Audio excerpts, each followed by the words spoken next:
Teni had always believed that love arrived quietly, without drama. That belief stayed with her on a bright Saturday afternoon when she rushed into a neighborhood supermarket, her shopping list crumpled in her hand and her mind already tired from the week.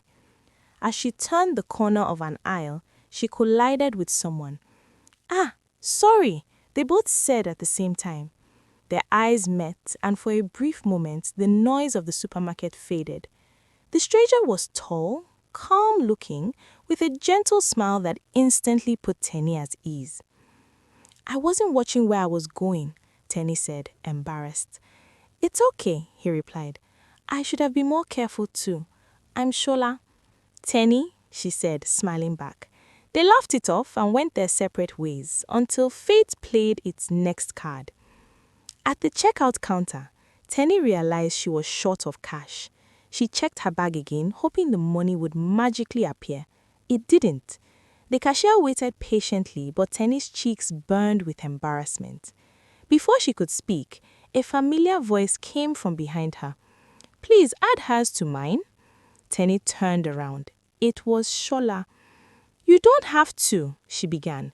"It's really fine," he said warmly. "Let me." Grateful and surprised, Teni thanked him again and again. Outside the supermarket, their conversation flowed effortlessly about work, life, and the little things that made them laugh. "I can drop you off if you don't mind," Shola offered. She hesitated, then nodded. "Okay." That ride home changed everything. From that day, Shola and Teni grew closer. Calls turned into long conversations. Short visits became late-night talks. Everything felt soft, easy, and sweet. Teni felt safe with him, and for the first time in a long while, she allowed herself to hope. Until one evening changed it all. Shola drove Teni home and insisted she come inside briefly. As they entered the house, Teni froze. A girl sat comfortably on the couch. The smile on Teni's face disappeared instantly. "Who is she?" Teni asked, her voice trembling. Shola stood up quickly. "Teni, please let me explain." But explanations sounded like excuses in that moment. The pain hit too fast, too deep. "I don't want to hear anything," Teni said, backing away. "I trusted you." "Teni, wait." But she was already gone. Days turned into weeks. Shola called, texted, showed up at her door.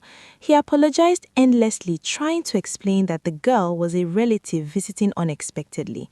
But Teni's heart was wounded, and she refused to open it again. "I'm done," she told him firmly. "Please stop coming." Shola didn't stop loving her, but he respected her space.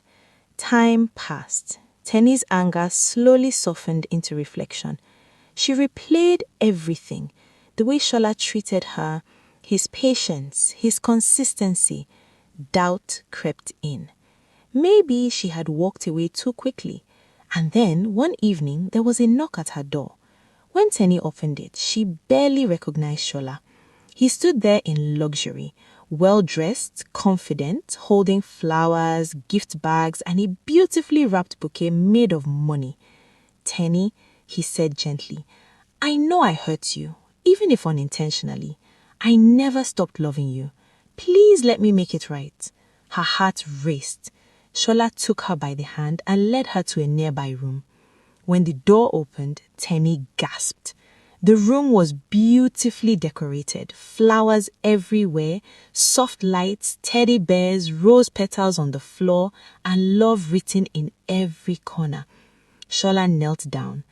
"Teni, will you be my Valentine? Will you choose love again with me?" Tears filled her eyes. "Yes," she whispered. "Yes, I will." Shola smiled, pulling her into a warm embrace as the room glowed with love, forgiveness, and a new beginning. Sometimes, love isn't about perfection. It's about patience, understanding, and choosing each other again.